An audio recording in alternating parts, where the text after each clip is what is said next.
중학년에 목회자 3호 체육대회가 있었어요. 코로나 때문에 아마 잘 못했다가 오랜만에 한 것 같은데 늦게 했죠. 본래는 6월 전에 5월 달에 하는데 6월 3일 날 지방선거가 있어서 선거 때 모이는 것을 굉장히 금해서 하지 못하다가 7월 달 이제 무더위에 했습니다. 우리 광주동 지방이 배구와 또 사모님들 농구공 던지긴 했는데 배구가 아깝게 됐어요. 전체 20개 지방, 유럽 지방을 제외한 20개 지방, 20개 지방에서 4개 조로 나눠서 5개 조로 나눴나? 그래서 4개 조로 나눴군요. 그래서 예선을 했는데 우리 지방이 4전 전승을 했어요. 목사님들이 이런 것은 역사 일에 없다고 그래요. 그래서 이제 우리가 8강에 올라갔으니 이제 한 팀만 이기면 4강에 올라가니까 보통 4강에 올라가게 되면 1, 2위하고 3, 4위는 안 합니다. 시간 관계상 그냥 공동 3위 그래서 이렇게 합니다. 우리가 공동 3위를 하자. 그런데 전승을 해버렸으니까 우리 목사님들이 이러다가 우리 혹시 우승하는 거 아니야? 이렇게 얘기할 정도로 그리고 멤버가 좋았어요. 그래서 이제 8강을 하는데 모 지방을 만나게 됐어요. 잘하는 지방이 있는데 그 지방을 피해서 조금 그래도 우리가 볼 때 얕볼 수 있는 못하는 지방이 올라온 것 같아요. 그래서 우리 목사님들이 다 이겼다 이제 그랬어요. 그런데 이제 시작을 하다 보니까 엉겹결에 막 4대0, 5대0, 막 6대0 되는 거예요. 여러분 그 전에 그 목사님들이 8명이고 한 명은 이제 사모인데 그 사모가 바로 김미영 사모였어요. 연습할 때 가보니까 사모님들이 연습을 하는데 제가 보니까 안 되겠어요. 그래서 김미영 나와 그랬어요. 김미영 서브 넣어 그랬더니 김미영이 서브 딱 넣으니까 목사님들이 와 너무 잘합니다. 그래서 이제 제가 이 말씀을 들은 이유가 있어요, 여러분. 제가 여러분 먼저 예전에 있던 지방에서 그 지방은 이제 지방체육대회를 우리도 지방체육대 하잖아요. 근데 지방체육대회인데 배구, 줄다리기, 오재미 던지기 이런 거 이제 릴레이 경기 이런 걸 다 했어요, 지방에서. 근데 제가 여러분 있으면서 배구를 연 2회, 2년에 한 번씩 하잖아요. 보통 사평 총무 중심으로 해서 연 2회 우승을 제가 시켜버렸어요. 제가 섬기던 교회를. 1000명 넘는 교회가 있었고 500명 넘는 교회가 있었고 제가 섬기던 교회가 지방에서 한 5번째 정도 규모가 되는 교회였는데 연 2회 우승을 했다니까요. 여러분 별로 이렇게 얼굴에 기쁨을 없을 줄 알았어요. 다른 교회니까. 여러분 제가 이제 조금 제법 코치를 잘해요. 그리고 제가 생각할 때 배구 조금 해요. 제가 좀 세터를 좀 했었거든요. 손으로 하는 건 조금씩 합니다. 농구도 좀 하고 근데 점점 키가 자라지 않으니까 농구 점점 밀려나고 배구를 제가 좀 하고 그랬었는데 제가 이렇게 가봤더니 목사님들이 열심히 잘하셔서 굳이 그 목사님이나 우리 집안 목사님이나 저나 크게 대동소이하기 때문에 제가 그냥 가만히 있었는데 아무튼 안타깝게 돼서 다시 배구 얘기를 갑니다. 그런데 막 지다 보니까 목사님들이 당황한 거예요. 그러니까 막 정말 이길 수 있는 팀한테 지는 거니까 막 당황한 거예요. 목사님들이 보통 실력의 30%도 안 나오는 거예요. 당황하는 거예요. 그러다 보니까 이제 주로 이제 감리사님이 감독하시고 또 이제 전체 배구 감독하는 목사님 계시고 그러실 거 아니에요. 잘하는 목사님들. 그러면서 갑자기 이렇게 자리를 바꿔요. 세터 하시는 분이 또 뒤로 가고 센터 중앙에 있던 분이 좌측으로 가고 막 바꾸는 거예요. 그래서 제가 그랬어요. 속으로 저러면 더 안 될 텐데. 결국에는 더 잘해보겠다고 바꿨지만 결국 우왕좌왕하다가 정말로 져서 8강에 머물러 가지고 상금 하나도 못 받았어요. 예선전은 전승으로 올라갔는데 그래서 목사님들 사모님들 굉장히 안타까워했어요. 우리가 이길 수 있는데 우리가 최소한 3위는 할 수 있는 건데 안타까워했어요. 제가 이제부터 드리고 싶은 말씀입니다. 배구는 잘했어요. 아마 우리 광주동 지방 역대 좋은 성적 8강 올라간 것도 여러분 굉장한 기적이라고 해요. 잘했어요. 근데 배구 얘기가 아니라 갑자기 막 안 되니까 막 포지션을 바꾸는 거예요. 연습했던 포지션을 막 바꿔요. 여러분 인생 살면서 문제가 생기면요 막 바꾸면 안 됩니다. 우리가 잘하던 걸 계속해야 되는 거예요. 그래서 우리가 준비한 것을 보여주면 되는 거예요. 그러면 저도 후회가 없어요. 우리가 조금 실력 부족한 것보다 후회가 없는데 좀 더 잘해보려고 여기에 있는 센터에 있는 목사님이 뒤로 가고 센터에 있는 목사님이 앞으로 가고 그리고 왔다 갔다 바꾸고 이러면 여러분 잘 될 것 같지만 더 안 되는 거예요. 제가 이 말씀 왜 드리냐면 저와 여러분은 특기가 있어요. 성도는 잘하는 게 있어요. 그게 뭡니까? 예배예요. 그게 뭡니까? 기도인 줄로 믿습니다. 성도의 특기는 예배와 기도입니다. 그래서 우리 인생이 내 뜻대로 안 될 때가 있어요. 우왕좌왕할 때가 있어요. 여러분 그럴 때마다 더 본질에 충실하라. 내가 잘할 수 있는 것 하는 거예요. 우리가 여러분 평생 해온 게 뭡니까? 예배 아닙니까? 기도 아닙니까? 그걸 하는 거예요. 삶이 어려워지고 헝클어지고 자녀의 문제가 생기고 가정에 문제가 생기고 사업에 문제가 생기고 어떤 또 교회에 어떤 시험거리 생길 때에 우리는 우왕좌왕하는 게 아니라 그럴 때 더 우리가 잘한 거, 이제까지 해왔던 거 뭐예요? 예배 드리는 거예요.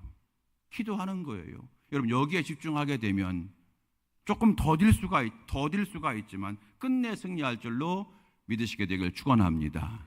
끝내 승리합니다. 그게 끝내 승리예요. 오늘 우리가 이 금요일 날 오늘 금요 기도회로 모였습니다. 우리가 잘하는 거, 우리가 꼭 해야만 되는 게 바로 이 예배 시간이요 기도인 줄로 믿습니다. 오늘 여러분 말씀과 기도의 승리자가 될 수 있게 되기를 주의 이름으로 축원합니다. 지난주에 사도행전 9장 1절부터 9절까지 말씀을 통해서 사울의 회심이라고 하는 말씀을 우리가 나눴어요. 어떤 교훈이었습니까, 여러분? 사울은요, 이제 사도 바울의 옛 이름이죠. 사울은 단단하기가, 그 마음이 단단하기가 둘째가라 하면 서러울 정도로 아주 단단한 사람이었어요. 고집센 사람이었고 자기 의로 가득한 사람이었고 또 조금 사람들이 아유 저 사람이 꽤 교만해 이렇게 조금 꼴 보기 싫어도 인정할 수밖에 없는 게 그 사람만큼은 잘하는 사람이었고 저 사람만큼 완벽한 사람이었고 저 사람만큼 하나님 앞에 온전한 사람이 없는 거예요. 유대교 입장에서. 그러니까 아무도 못하는 거예요. 저 사람의 말이 곧 법이에요. 그런 사람이 누구라고요? 사울이에요. 사도 바울이에요. 그래서 사도 바울이 예수님을 믿는다고 하는 것은 여러분 이건 정말로 모든 사람이 다 믿어도 바울은 믿지 못한 그런 사람이 바로 여러분 바울이었다는 거예요. 사울이었다는 거예요. 그런데 그가 어제 우리가 지난주에 본 것처럼 변화가 되었어요. 하나님을 예수님을 믿게 되었잖아요. 그래서 우리가 깨닫게 된 게 뭐냐면 오늘 다시 여러분 붙잡으시기 바랍니다. 뭐냐면 이거죠. 하나님의 능력은 대단하시다 하는 거예요. 갑자기 빛이 호련히 비쳤다 했어요. 호련히는 무슨 뜻이라고 했습니까? 갑자기. 우리가 여러분 어떤 무슨 요행을 바라는 거 아니에요. 우리가 꾸준히 말씀과 기도로 나아가면 하나님 어느 날 갑자기, 사실은 하나님의 입장에서는 갑자기가 아니지만 우리 입장에서는 갑자기인 거예요. 어제까지 아무 역사가 없다가 갑자기 이루어지는 거거든요. 근데 하나님은 사실 계획 가운데 있으시겠죠. 우리 입장에서는 갑자기인데 그러므로 우리는 믿는 거죠. 하나님이 역사하시기만 하면 된다. 여러분 종종 그런 말씀 하시잖아요. 하나님이 손대시면 되는데, 그죠? 우리 성도 여러분이 그런 말 많이 하십니다. 하나님이 손대시면 되는데, 하나님이 손대시면 되는데.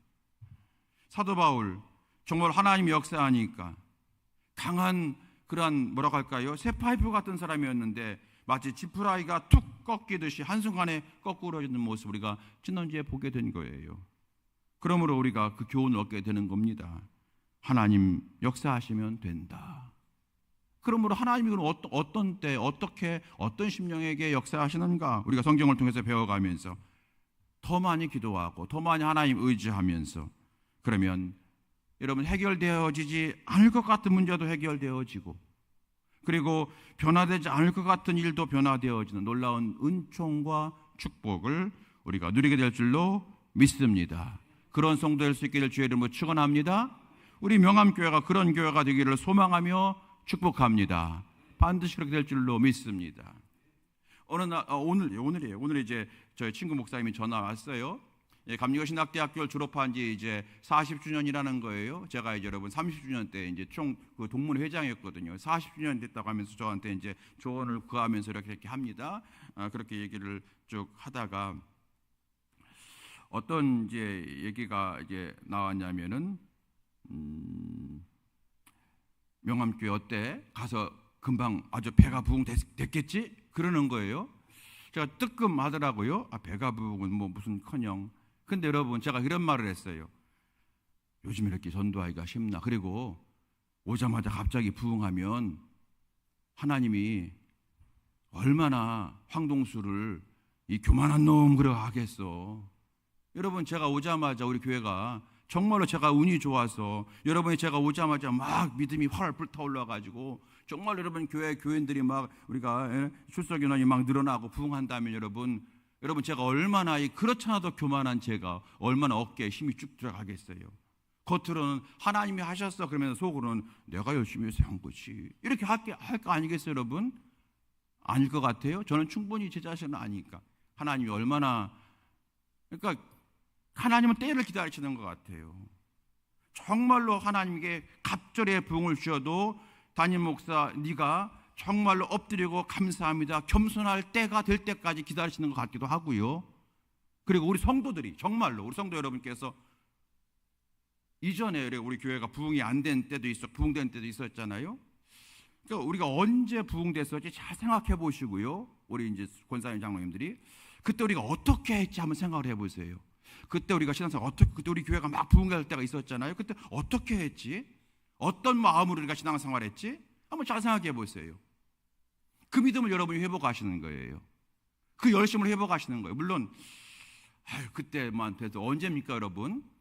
뭐 제가 어림 잡아도 몇 번 이렇게 부흥의 시대가 있었겠지만 제가 가장 많이 들었던 그때는 여러분 벌써 지금으로부터 여러분 몇 년 전이에요? 한 15년 전이에요. 그죠? 10년은 훨씬 넘었어요. 그죠? 15년 전이에요. 그러면 15년 전에 여러분은 나이가 몇 살이었어요? 그때 여러분 날아다녔을 거예요. 그죠? 어쨌든 그렇지만 그때에 내가 어떻게 믿음 생활을 했는지 한번 회복을 해보시는 거예요. 그리고 그때와 똑같이 할 수는 없어요. 시대가 달라졌어요. 내 나이도 달라서 환경도 달라졌어요. 그렇지만 내가 고민해보게 되면은 우리 성도들이 어떤 믿음을 회복해야 되는지 알게 될 거예요. 그런데 제가 별로 열심히 하지도 않았는데 하나님이 막 부흥시켜 주시면 제가 얼마나 교만해질 거고 여러분 그냥 여러분 속상하지 말고 들으세요. 여러분들이 그냥 15년 전에 그 믿음을 회복하지 못하고 그냥 지금처럼 똑같이 해왔는데 여러분 교회가 퇴색하는데 목사님만 잘못이었나요? 똑같은 잘못이잖아요. 똑같이 조금 뭐 잘한 것도 있어요. 그렇지만 제가 조금 다 전제하고 말씀드리는 거예요. 그러니까 결론은 뭡니까? 하나님께서 저와 여러분의 믿음을 회복시켜 주시고 불타는 사랑을 회복시켜 주시고 어떤 상황에서도 교만하지 않도록 하나님께서 겸손한 자세를 회복할 때까지 하나님이 기다리시는 거 아닐까요? 여러분 어떻게 생각하십니까? 하나님이 그걸 기다리시는 거예요.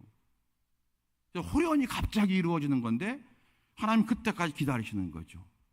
그래서 성경을 보게 되면은 오늘 설교 내용은 아무것도 아직도 책 안 했는데 모세가 40년 광야 생활 모세가 이제 40살에 어떻게 잘못돼서 애굽의 사람을 죽이고 이제 미디안 광야로 도망갔잖아요. 그런 다음에 모세가 80이 되었어요. 그런데 모세가 40살이 되매 하나님이 부르셨잖아요. 떨기나무 불타지 않는 떨기나무에 부르셨죠. 그런데 여러분 성경 보게 되면 모세가 40살에 되매 부르셨다고 하지 않고 이렇게 했어요. 모세가 40이 참에 그랬어요. 하나님이 그때까지 기다리셨다는 거예요. 내가 얘를 80에 써야지 이렇게 기다린 것이 아니라 어떤 하나님의 기준에 의해서 모세가 어떤 상황 될 때까지 하나님이 기다리셨다가 그때 모세야 이렇게 부르신 거예요. 떨기나무가 있는데 타지 않은 떨기나무를 부르신 거예요. 그래서 모세가 80이 되매가 아니라 모세가 그러니까 40년이 되매가 아니라 40이 참에 그랬어요. 하나님이 원하시는 체험이 필요하다는 거예요. 그게 뭘까? 그걸 한번 여러분 고민해 보십시오. 그래서 저에게는 하나님께서 주신 것이 겸손이 참해 그런 것 같아요. 겸손함이 참해.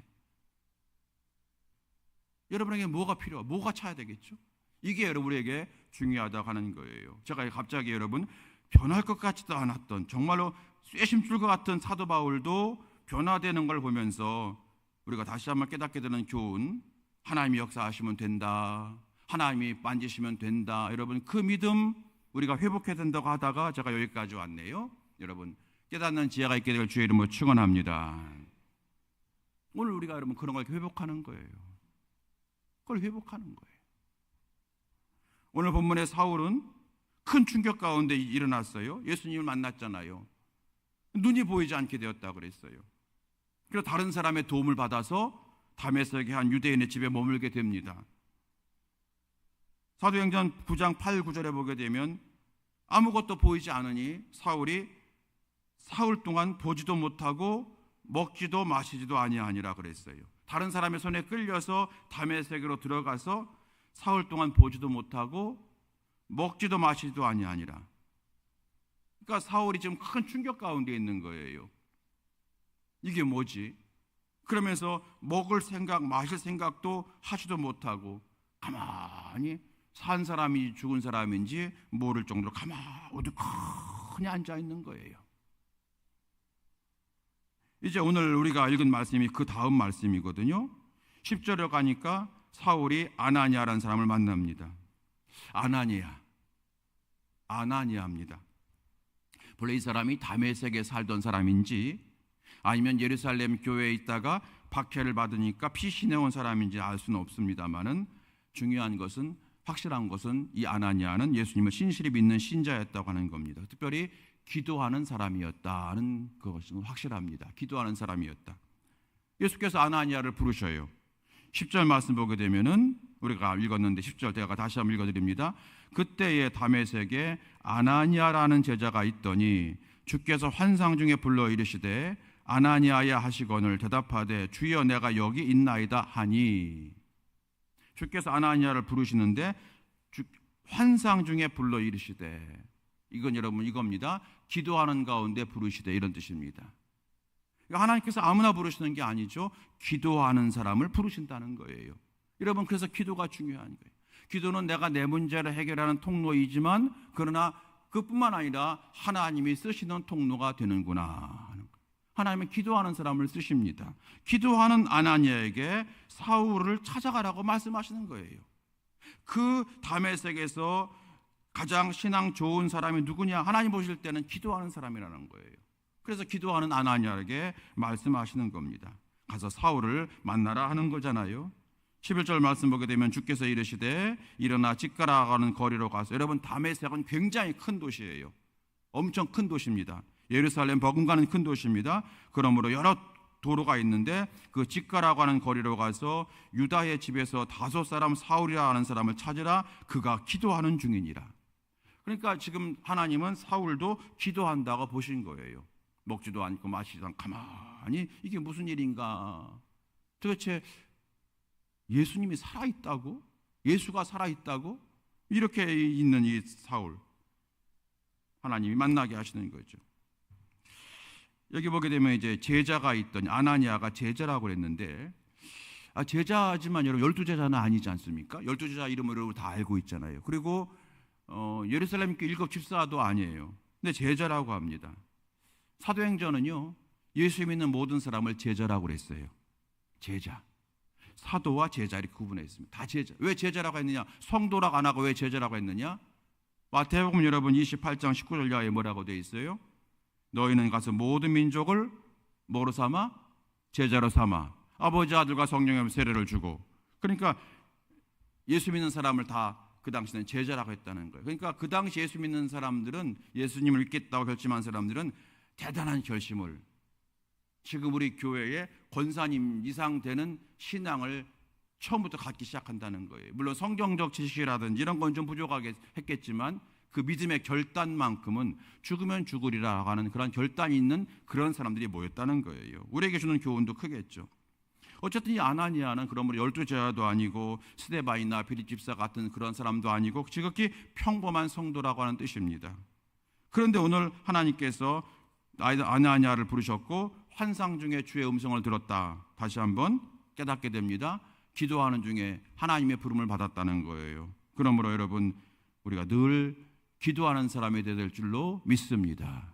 기도를 쉬면 안 돼요. 기도를 늘 해야 되는 거죠. 아나니아 아나니아 부르셨어요. 그때 주여 내가 여기 있나이다 이렇게 말을 했어요. 아나니아가 그때 뭐라고 했습니까? 가서 사울을 만나라 그랬잖아요. 사울을 만나라. 사울을 찾아가서 위로해 주어라, 그에게 복음을 전해주고 세례 주어라, 그리고 그가 지금 눈이 안 보이니까 안수해서 눈을 뜨게 해라, 이런 말씀이시겠죠. 위로해 주고 복음을 제대로 전해주고 세례 받게 하고 그리고 안수해서 눈을 뜨게 해라, 이렇게 말씀하신 거예요. 하나냐가 기도한 사람이었지만 이 하나님의 말씀 11절 말씀을 듣고 12절 말씀을 듣고 아멘 하기가 어려웠겠죠. 첫 번째 아나니아는 기도의 사람이고 두 번째 아나니아는 순종의 사람이었다고 하는 것을 우리가 교훈받게 됩니다.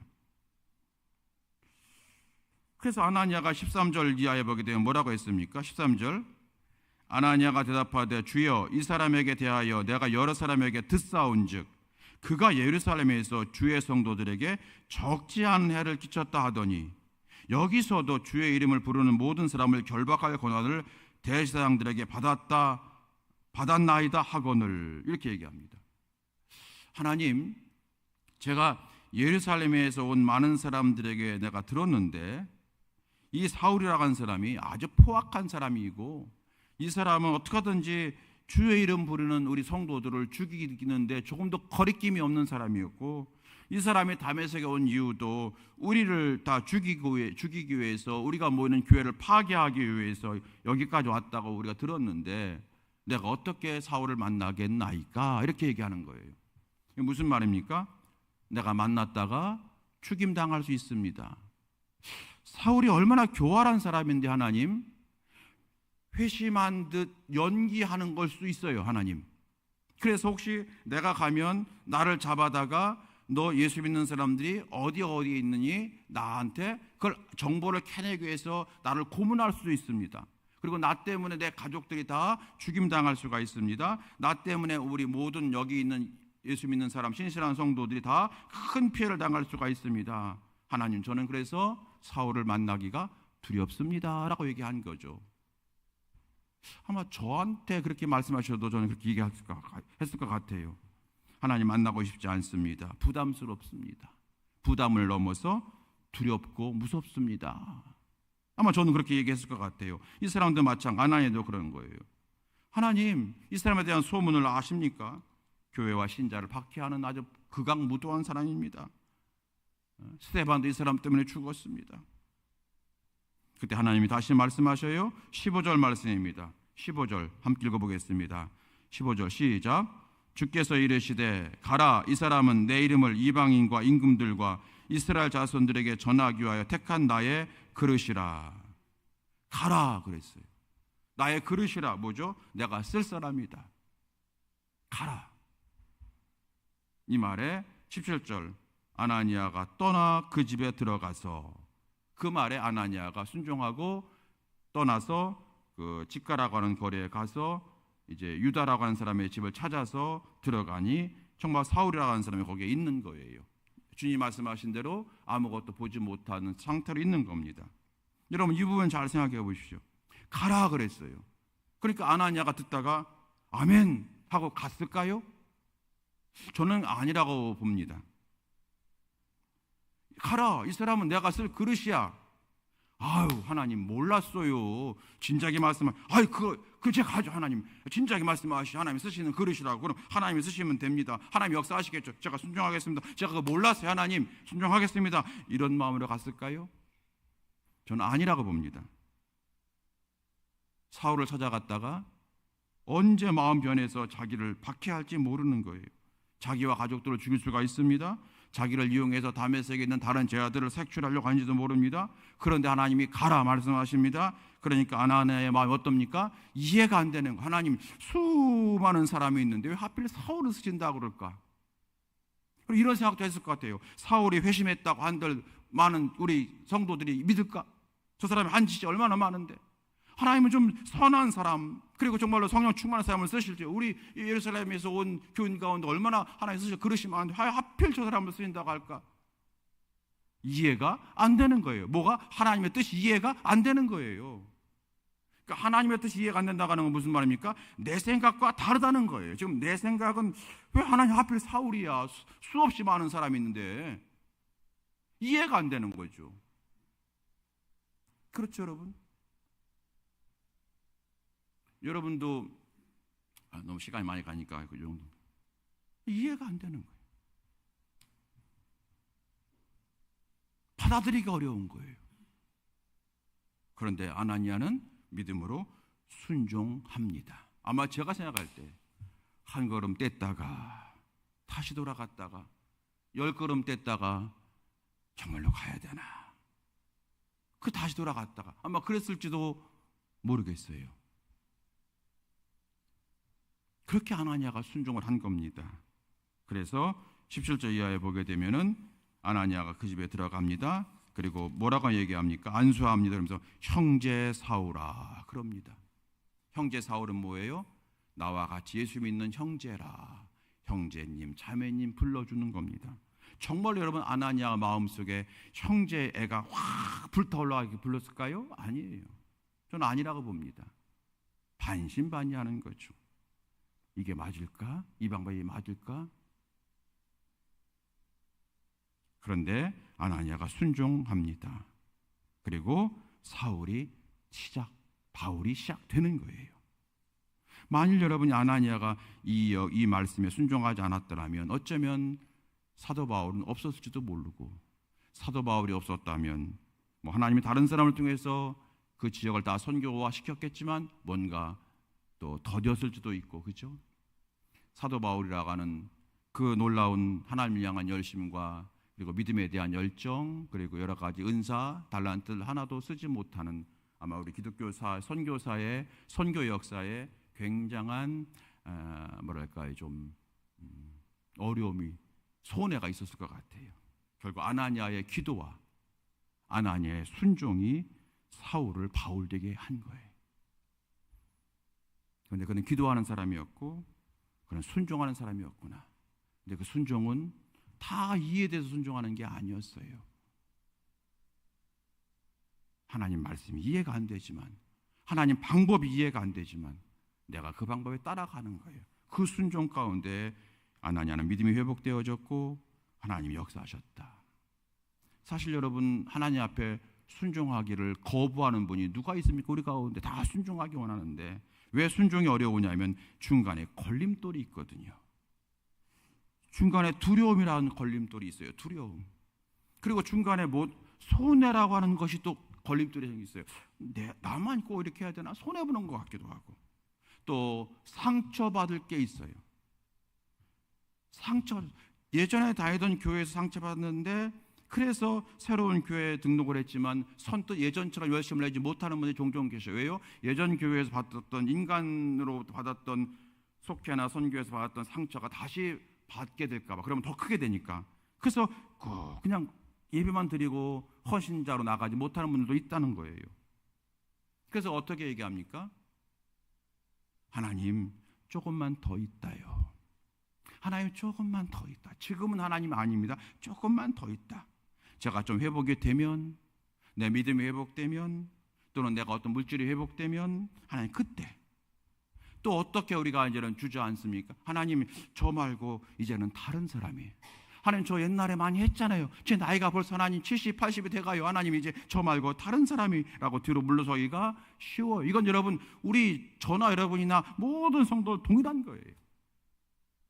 그러나 그럼에도 불구하고 순종해야 되는 이유는 내가 예수님의 십자가의 은혜로 구원받았기 때문이고, 그럼에도 불구하고 순종해야 되는 이유는 나보다 하나님이 더 높고 지혜롭고 완전하시기 때문임을 내가 믿기 때문에 하나님께 순종하는 거예요. 여러분, 이와 같은 믿음으로 행하는 사람을 우리 하나님이 어떻게 보실까요? 기억하실까요? 아멘이죠. 축복하실까요? 아멘이죠. 요한계시록 2장 26절 말씀, 이기는 자와 내 일을 끝까지 지키는 그에게 만국을 다스리는 권세를 주리라. 쉽게 합시다. 이기는 자는 승리한다. 아니, 이기는 자는 축복 하신다는 거예요. 이기는 자, 이겨야 돼요. 이걸 이겨야 되는 거예요. 상처를 이기고 손해를 이기고 불안과 두려움을 이기고 믿음으로 나아갈 때 내 일을 끝까지 지키는 자는 만국을 다스리는 권세를 주신다고 말씀하셨으니, 여러분 한번 저를 따라서 해보시기 바랍니다. 이기는 믿음을 주소서. 시작. 오늘 이러면 그 기도에 이기는 믿음 주소서. 저는 분명히 믿습니다. 하나님 반드시 우리를 축복하시고요. 지금 내 뜻과 내 생각에 조금 이해되지 않는 것도 하나님 말씀에 순종하다 나아가면 하나님 반드시 역사하심을 저는 분명히 믿습니다. 하나님의 때가 있거든요. 하나님의 때가 있거든요. 하나님의 때가 있어요. 오늘 말씀을 마칩니다. 아나니아의 사명이란 제목이었고요. 아나니아는 사울을 만나라고 하시는 사명을 받았고요. 그날 사울이 아나니아를 만나지 못했더라면 아마 기독교 역사는 달라졌을 것이다. 그러므로 나의 사명, 감당이, 내 순종이, 내 기도가 매우 작아 보여도 그 기도와 그 순종 속에는 숨겨져 있다. 뭐가요? 하나님의 은혜와 축복이 숨겨져 있다. 이걸 우리가 분명히 믿고, 여러분 오늘부터 저와 함께 다시 한번 기도의 사람이 되시고 절대 순종의 사람으로 하나님께 영광 돌릴 수 있게 되기를 예수님의 이름으로 축원드립니다. 이 은혜가 가득하게 되길 주의 이름으로 축원합니다. 우리